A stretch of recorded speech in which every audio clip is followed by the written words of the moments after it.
Some stories are difficult to believe. This isn't one of them.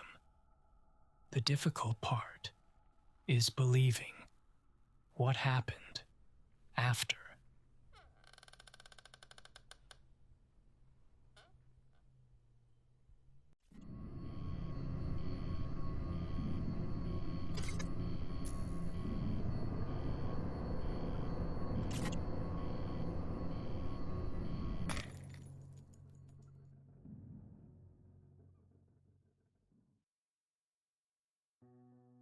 I was 33 when my company sent me to Thailand for a business meeting in Bangkok.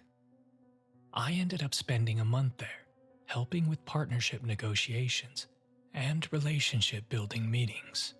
And honestly, it was the best month of my life. Not just because of the country itself, but because our interpreter, the woman who accompanied us everywhere, was Molly. She was 28 at the time, beautiful and incredibly kind. I know. Everyone talks like that about the person they're in love with. But this was different. Molly and I got along immediately, and since I was the only person in our delegation who was both young and close to her age, we quickly found common ground. After 11 years of working my ass off, it felt strange not being able to focus on my job. But I won't drag the story out. I never imagined I'd end up getting married in a small Thai village. But since Mally's entire family lived there, it was easier to fly my widowed mother out as my only living relative. The happiest years of my life followed. Molly and I moved back to Chicago. I never gave up my job, and I couldn't walk away from the career I had spent years building. Mally wasn't happy about leaving her family behind, but she understood that there were far more opportunities for her in America, and if she had chosen me as her husband, then she was willing to come with me. I promised her that we'd go back every year to visit her parents. Unfortunately, things did not work out that way. In the 5 years we'd been married, we only managed to go back once. Mally wasn't happy about that. Between our daily lives, my job, our mortgage, and everything else, I was constantly working as hard as I could. It was the same story that year.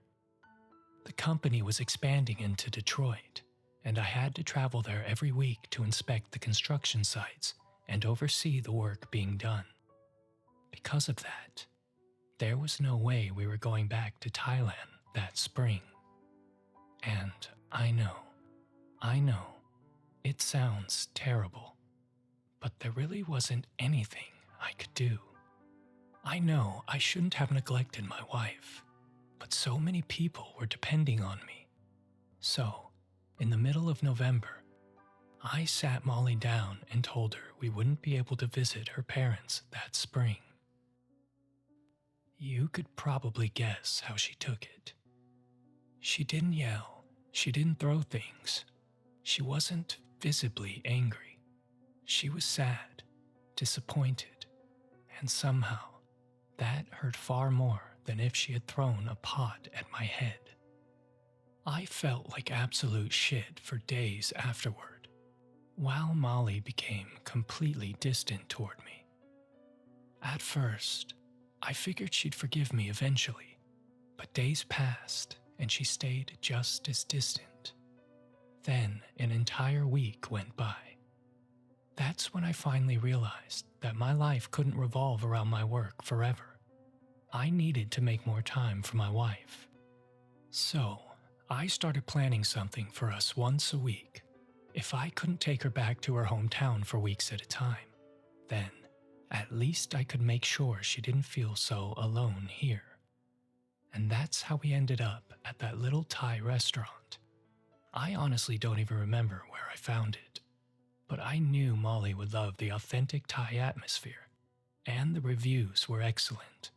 So, I made the reservation for Friday night, and we ate everything.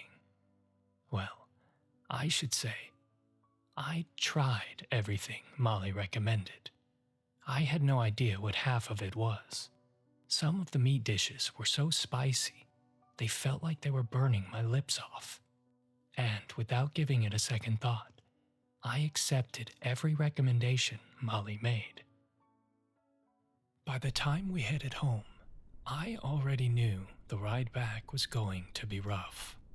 I practically burst into the apartment the moment we got home. My stomach was making noises like an old diesel engine. I thanked God we lived on the 3rd floor and not the 4th. I probably wouldn't have made it up another flight of stairs with a clean pair of pants. I tossed my car keys and apartment keys onto the small cabinet in the entryway. My coat went flying across the room while I was already unbuttoning my pants and running for the bathroom. As I rushed inside, I caught a glimpse of Molly's annoyed, almost pitying look. "I can't hold it," I yelled, half joking and half fighting for my life. "Then why did we go somewhere you can't handle?" Molly asked reproachfully. I didn't answer right away. I practically collapsed onto the toilet, clenching my teeth, and, well, I was trying to rid myself of things that were currently haunting my stomach. "Owen?" Molly called out like an irritated mother. "You still alive in there?" "Yeah," I groaned painfully. "Just give me a minute." I heard her taking off her knee-high boots. As much as she loved dressing nicely, the middle of December required warmer clothes. I knew Molly was upset, but she wasn't the type to openly complain. She'd retreat somewhere and pretend to occupy herself with something else. Our romantic evening was officially ruined, thanks to my stomach.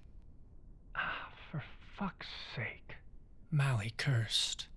She rarely talked like that, especially not that loudly, only when she was hanging on by her very last nerve. "What's wrong?" I called from my porcelain throne. "Nothing," she answered, quieter this time. "I left my phone downstairs." "Well," I groaned, "if it can wait a little, I'll go get it later." Molly didn't answer. I heard her muttering something under her breath, and yes, I knew she had every reason to be annoyed with me. But what was so important about that damn phone right now? I was fighting for survival in the bathroom. "It can't wait," Molly snapped. "I wanted to talk to Ploy. She said she'd call me this morning." Damn. That made me remember. Ploy was Molly's younger sister. She had exams coming up. I honestly couldn't even remember what she was studying in college, but from the conversations I'd overheard, the poor girl had been extremely nervous about them. "I'll probably be done soon," I said, trying to pull myself together. "Then I'll go get it from the car." "No need," Molly replied coldly. "I'll get it myself." I heard her putting her shoes back on and jingling the car keys. A moment later, there was a loud click and the apartment door closed behind her. I was literally sweating on the toilet, and I'm not exactly proud that my wife had to go downstairs in the middle of the night to get her stuff. But I was starting to feel like I was going to spend the entire night in that bathroom. Then, barely a minute later, I heard our apartment door click open. Was that Molly? Getting from the 3rd floor down to the parking lot and back would take at least 3 or 4 minutes, even if the elevator didn't stop in any other floors. I knew that for a fact. I'd counted the seconds myself less than 10 minutes earlier, while sprinting upstairs with my stomach trying to kill me. I heard someone stomping through the entryway, angrily, heavy footsteps hitting the floor. "You already back?" I called from the bathroom. "Couldn't find your phone?" The footsteps suddenly sped up towards the living room, followed by a loud bang. It sounded like the bedroom door slamming shut. Oh, for fuck's sake, I muttered to myself from my porcelain prison. Nice job, Owen. I did everything I could to finish up as quickly as possible, not just because my legs were starting to go numb, but because it was beginning to bother me how angry Molly seemed to be. Or maybe she'd already gotten her phone and was talking to Ploy.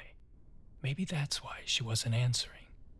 Either way, I needed to find out just how pissed she was. I probably spent another 5 or 10 miserable minutes trapped in that bathroom. But eventually, I started feeling like a glass of cold water and a hot shower could turn me back into a functioning human being. I finally got up from that toilet and stretched my stiff legs. And let's not talk about what happened in there. Trust me, you don't want to know. After washing my hands, I headed toward the kitchen. Or at least, I tried to. The front door was standing wide open. The hallway lights were still on outside, but there wasn't a single person there. Did Molly leave it like this? The thought crossed my mind immediately. Damn, she really is pissed, I whispered. I walked over to the doorway and looked out into the hall, checking both directions. Nobody. The hallway was completely empty. Then, a strange sensation washed over me. A cool breeze brushed against my face and neck, almost like someone gently caressing me. A chill ran through my body, but it wasn't unpleasant. If anything, it felt comforting, familiar. The feeling reminded me of the early days of my relationship with Molly, when we were first falling in love. I didn't know what to make of it. After one glance down the empty hallway, I closed the apartment door. I finally made it to the kitchen and downed a huge glass of water. Every drop felt refreshing, not just for me, but for the stomach that had just crawled through hell. I splashed some water on my face over the sink as well, trying to wake myself up and work up the courage as a husband to go talk to my pissed-off wife. Pretty ordinary stuff, right? The bedroom door was closed. We didn't usually lock it unless, well, you know. I licked my lips and, feeling a little nervous, like a kid standing outside the principal's office, knocked on the door. Molly, are you in there? I asked gently. I'm sorry about tonight, and everything else. That spicy duck or whatever it was really destroyed me, even though it tasted amazing. No answer. Not a sound. Was Molly even in there? Molly, honey, I said as I tried to open the door. Or at least, I tried.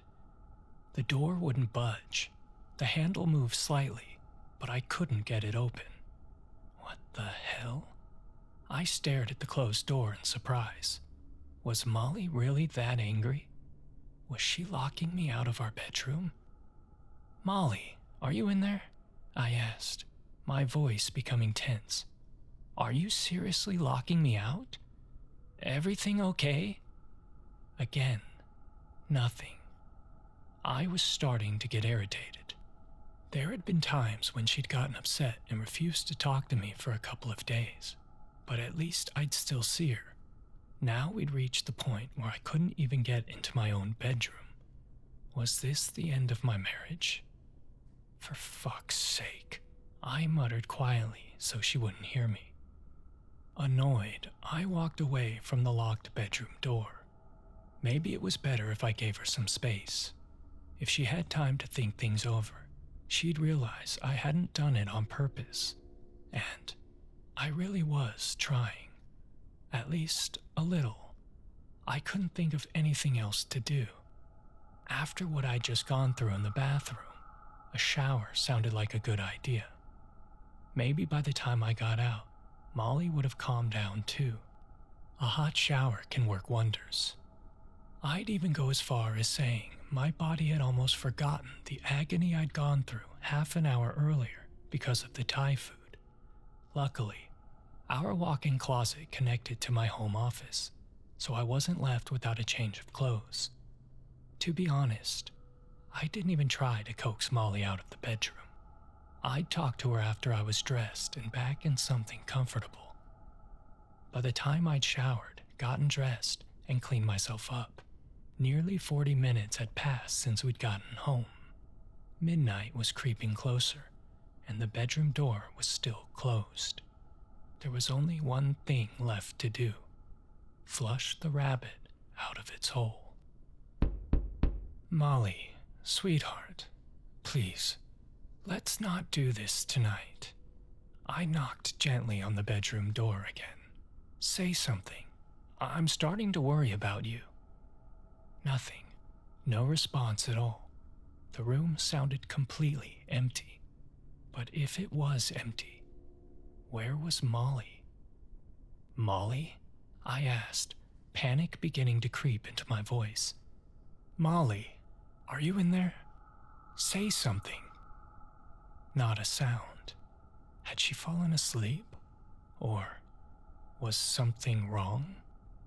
Molly, I shouted, pounding hard on the door. I wasn't angry. I was confused. I genuinely didn't know what to think anymore. She could have yelled at me to shut up, told me to leave her alone, anything. But the silence, that dead silence, it made you start imagining the worst. Molly, I yelled again. If you don't answer me, I swear I'll break the door down. Are you okay? Are you hurt? Say something. Still nothing. My heart started pounding harder, and all I could think about was something had happened to her. I didn't know what, but something wasn't right. Something was very wrong. I braced myself and slammed my shoulder into the middle of the door, just like people do in the movies. Turns out, it's a lot easier in the movies. By the third attempt, my side felt like it was about to tear apart, and my neck was throbbing. I needed another way inside. I hurried into the kitchen, knowing there was a small toolbox under the sink. I'm no handyman, but I had a few basic tools. It didn't take long to find the small hammer I was looking for. I couldn't think of a better idea than smashing the lock. That would get me inside for sure.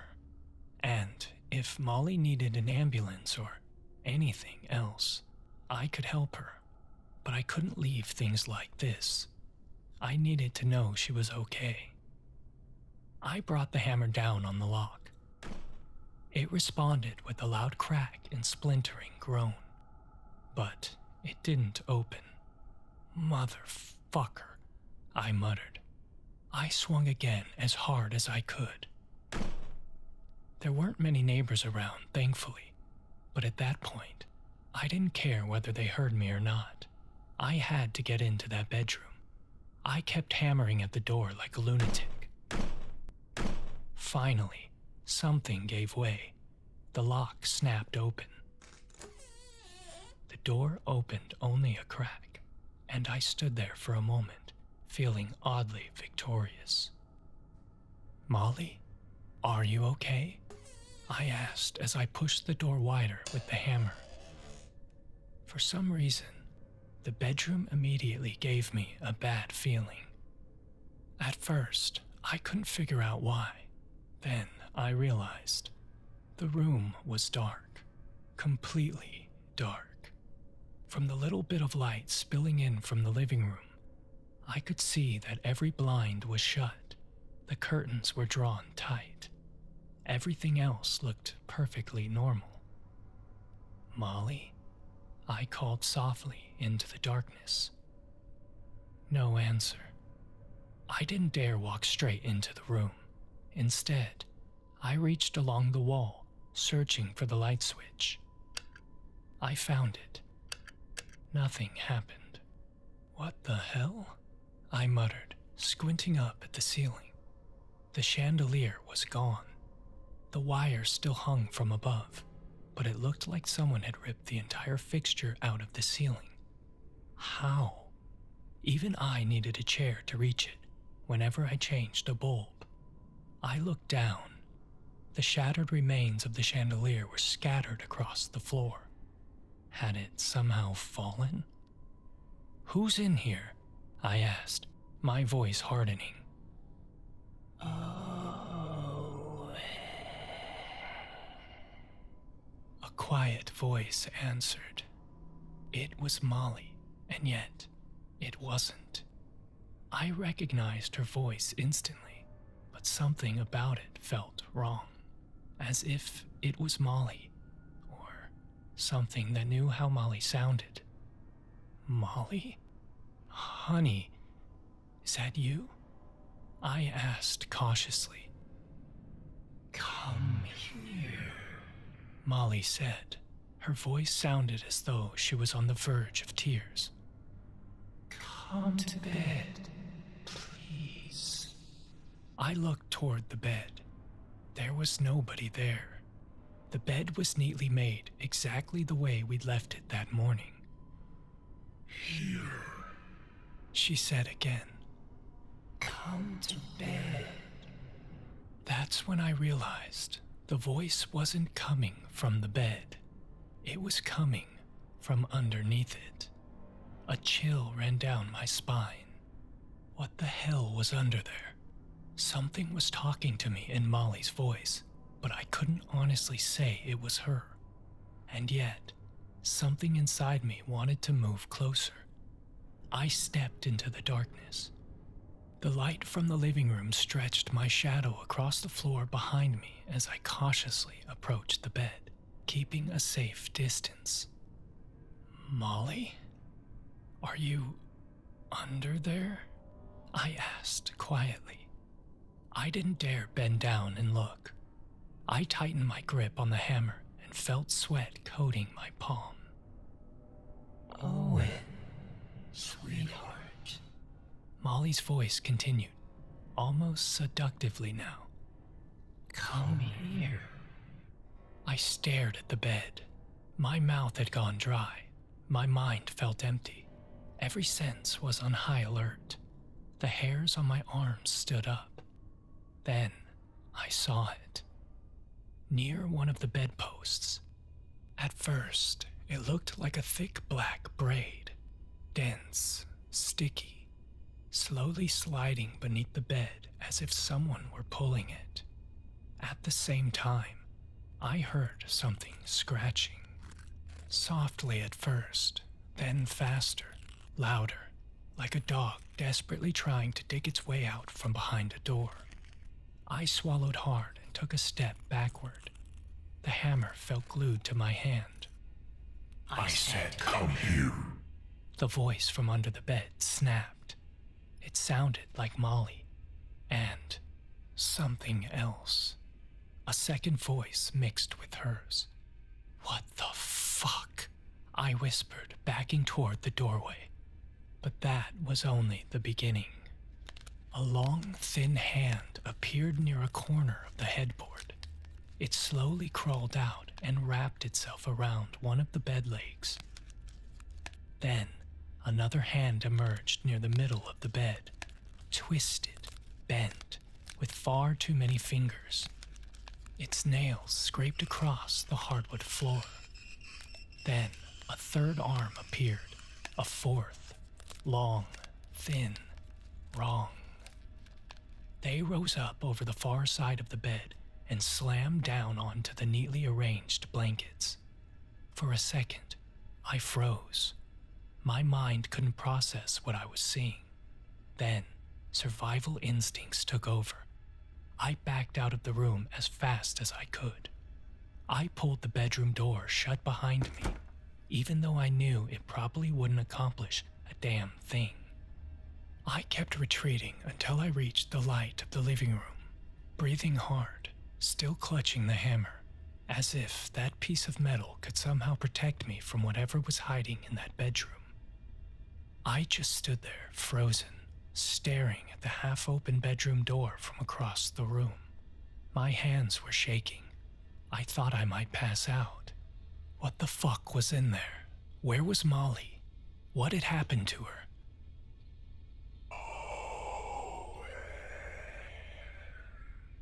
Molly's voice drifted from the bedroom, soft, inviting. Come back, please. I've been waiting for you. I struggled to catch my breath. Sweat ran down my back. I wanted to run as far away as possible. Owen, sweetheart. The voice whispered. Come here. Something moved inside the darkness. I couldn't see it clearly, but it was large and fast. Then, every light in the apartment began flickering at once. The bulbs flashed wildly. It looked like the power could die at any second. I had to get out. I sprinted toward the front door. The moment my hand grabbed the handle, the power went out. Luckily, I'd lived here for years. One quick twist and the door flew open. Behind me, I heard the bedroom door slam against the wall. Then, something thundered through the living room at an impossible speed, coming straight for the hallway. But I was already outside, running toward the elevator. Thankfully, the hallway lights were still on. When I reached the elevator, I mashed the call button like a maniac. I kept glancing back. The lights out there had started flickering too. Then the elevator chimed. The doors slid open, and I would have jumped inside if I hadn't crashed directly into Molly. She was standing there, staring down at her phone as she stepped out of the elevator. I nearly knocked her flat on her back. "What the fuck, Owen?" she shouted angrily and shoving me away. "Shh," I hissed, breathing hard. "There's something in the apartment." "What?" Molly asked, suddenly alarmed. "What's in the apartment?"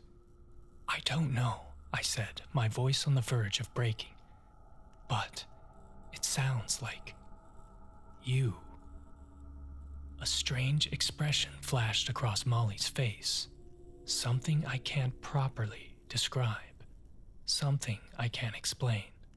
But in that moment, I got the feeling she knew exactly what had been inside that apartment.